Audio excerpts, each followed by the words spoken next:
সিরিয়ায় যায় তিনি জিহাদে অংশগ্রহণ করলেন। দীর্ঘদিন পর্যন্ত তিনি মদিনার মধ্যে আসেন নাই। ওমর রাদিয়াল্লাহু তাআলা আনহুর আমলে হযরত বেলাল রাদিয়াল্লাহু তাআলা আনহু আমার নবীজিকে ঘুমের ঘরে স্বপ্নে দেখেছে। ওই নবীকে আমরা দেখতে চাই কি চাই না? আরো দূরে চাই কি চাই না? সাউন্ডটা তুলে দেন একটু, আর উঁচা করে দেন, নাইলে আমার কষ্ট হবে। একটু তুলে দাও, একটু তুলে দাও, একটু বাড়াই দাও। আল্লাহু আকবার বলেন কেন? হে রাসূল তোমায় ভালোবাসি অন্তরে শুধু মুখে না, জান্নাতে নয় হে রাসূল জাহান্নাম কে ডরি ডেকে নাও রাসূলুল্লাহ তুমি কাঁদে আসি কত তোমার। দুইটা হাত তুললে নবী খুশি হবেন ইনশাআল্লাহ। দেখা দাও রাসূলুল্লাহ তুমি কাঁদে আসি কত তোমার। আছো শুয়ে মদিনায় তুমি কাঁদে আসি কত তোমার। রাসূলুল্লাহ কি উপায় হবে আমার, রাসূলুল্লাহ কি উপায় হবে আমার।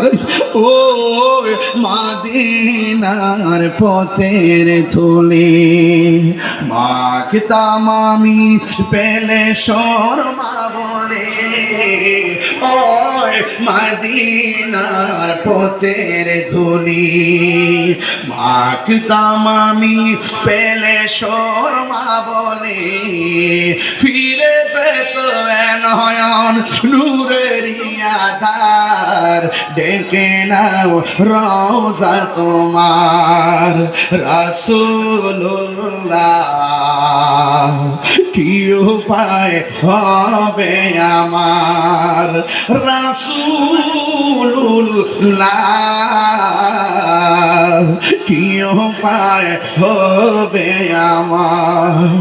মরণের চিঠি যখন আসবে আমার, কালিমার তালকিন দিও বারে বার। মরণের চিঠি যখন আসবে আমার, কালিমার তালকিন দিও বারে বার। প্রাণ ভরে দেখব চেহারা তোমার, প্রাণ ভরে দেখব চেহারা তোমার। ডেকে নাও রওজা তোমার। রাসূলুল্লাহ কি উপায় হবে আমার, রাসূলুল্লাহ কি উপায় হবে আমার। জোরে জোরে কে আল্লাহু আকবার বলা যাবে না?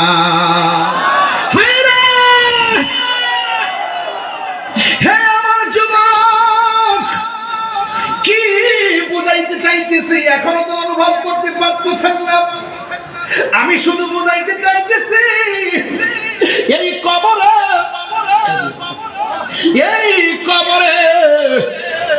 নবী ছাড়া কোনো আপন হবে না। হাসরের ময়দানে নবী ছাড়া কেউ সুপারিশ করবে না।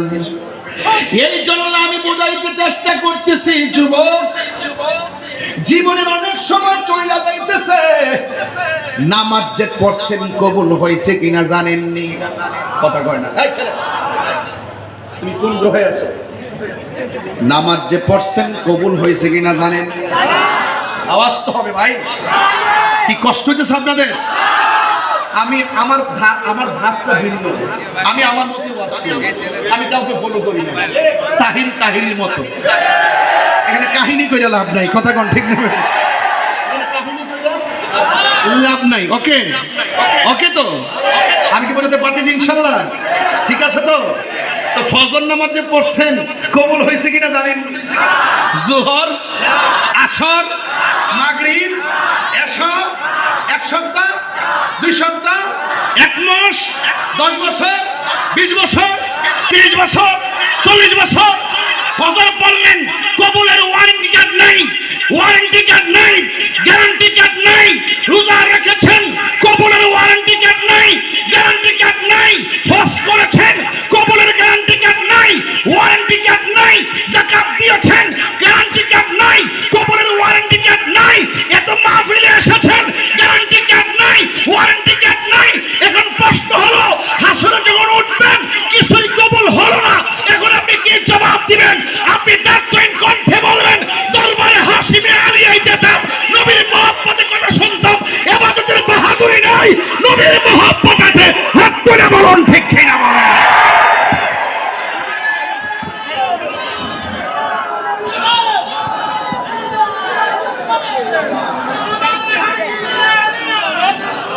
কার মহব্বত আছে? আরে কার মহব্বত আছে? হ্যাঁ, এই জন্য নবীকে জানার চাইতে বেশি ভালোবাসতে হবে। আমার নামাজের বাহাদুরি নাই, রোজার বাহাদুরি নাই, হজের বাহাদুরি নাই। একটা বাহাদুরি আছে, একটা বাহাদুরি আছে যে আমি আপনি নবীকে জানার চাইতে বেশি ভালোবাসি। এই জন্য রাসূল বলেছেন, শাফাআতি লিআহলিল কাবাইরি মিন উম্মতি। আমার উম্মতের মধ্যে যদি ঈমান থাকে, কবিরা গুনাহও যদি কইরা ফেলায়, আমি নবী তার জন্য সুপারিশ। এটাই হলো দরবারে হাসিমে আলিয়ার সিলেবাস। তারা 9 লক্ষ বছর ইবাদত করার পরও গলার মধ্যে জাহান্নামের শিকল লেগেছে, একমাত্র আমার নবীকে না মানার কারণে। নবীকে না মানার কারণে। এই জন্য আমরা রাসূলকে জানার চাইতে বেশি ভালোবাসি। ঠিক কিনা বলেন? কষ্ট হচ্ছে আপনাদের? কারা কারা নবীকে জানার চাইতে ভালোবাসেন?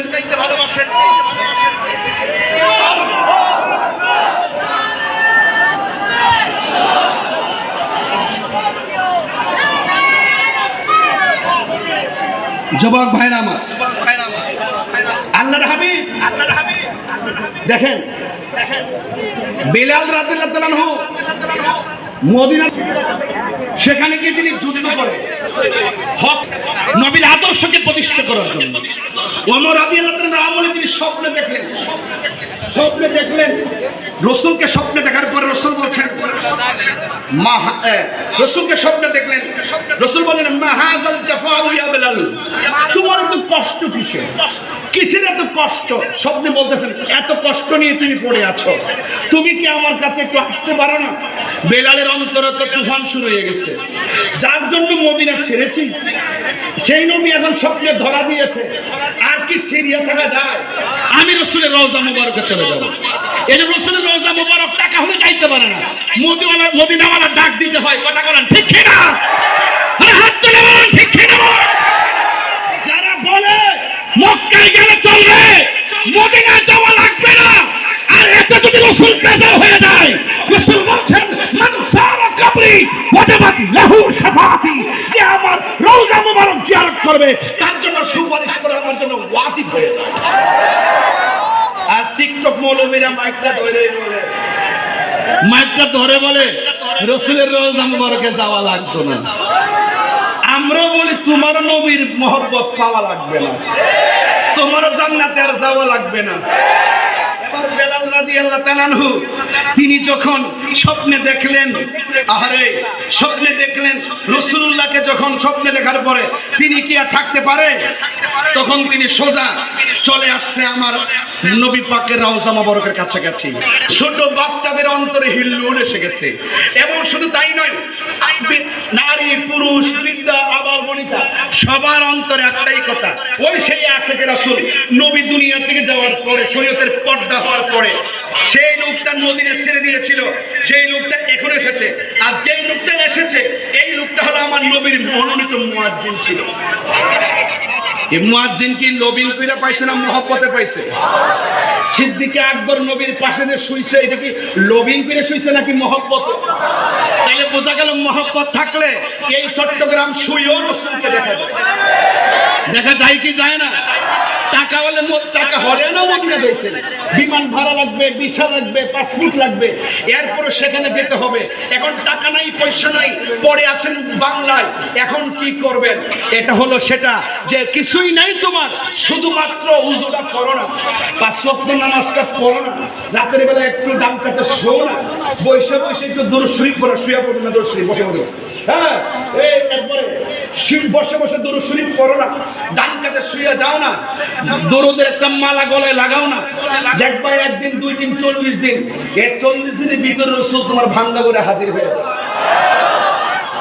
আরে এই দুনিয়ায় বিভিন্ন রাজনীতি যে করেন, যে রাজনীতি করেন, সেই দলের যখন ছাত্র থেকে শুরু করে উপর পর্যন্ত যত পদ বন্টন হয়, দেখে তার পিছনে লোক কেমন আছে, দেখে তার টাকা পয়সা কেমন আছে, দেখে তার ক্ষমতাটা কেমন আছে।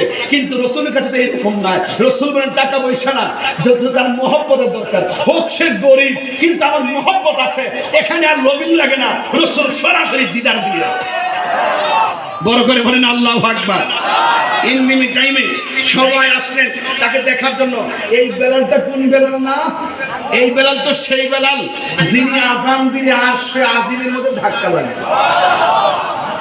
কোথায় ধাক্কা লাগতো?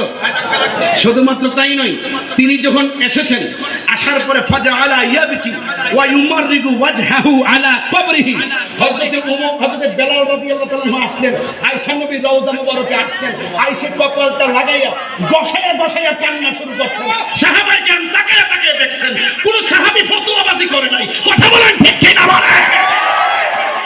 মুহাব্বত বুঝে না, ইবাদত বুঝে না। কথা বলেন ঠিক কি না বলেন? তোমার কোথায় কি আছে? মুহাব্বত বুঝতে হবে, ইবাদত বুঝতে হবে, জিয়ারত বুঝতে হবে। শুধুমাত্র ফতোয়াবাজি করবেন না।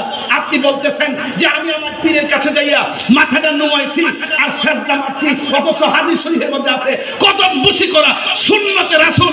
আপনি আশেক থেকে ব্যাখ্যা দিবেন, কথা বলেন উড়াইয়া ফেলে দিবেন না। একটার বিরুদ্ধে করতে যাইয়া 10টা বিপদ ডাইকে আইনেন না।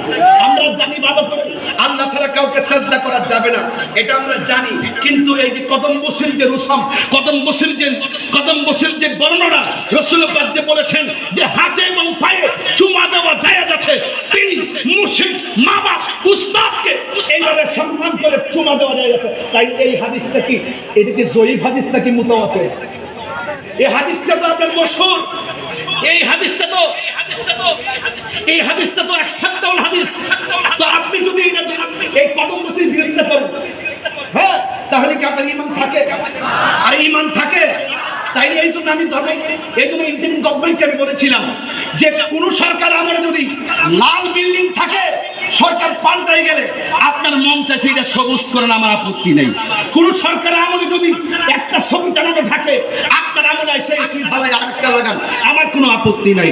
যদি একটা নাম চেঞ্জ করে আরেকটা নাম লাগান, আমার কোনো আপত্তি নাই। কিন্তু ধর্মের কোনো বিষয় যদি পরিবর্তন করতে চান, শুধুমাত্র 2-1 জনের পরিবর্তন করতে পারবেন না। এই দেশে আহলুস সুন্নাত ওয়াল জামাত বৃহৎ একটা গোষ্ঠী আছে, এদের সাথে পরামর্শ করে আপনাকে পরিবর্তন করতে হবে। কথা বলেন ঠিক কিনা? আমি কি বুঝাতে পারছি? এই জন্য অনর্থক উড়ন্ত ফতোয়া দিবেন না, যেহেতু এগুলো এলেমানা বিষয়, দলিলের বিষয়, ভাবের বিষয়, মনের বিষয়। বসুন, কথা বলুন, আমরা এটা আপনাদেরকে সহযোগিতা করব। এই দেশে ইসলাম আনছে আল্লাহর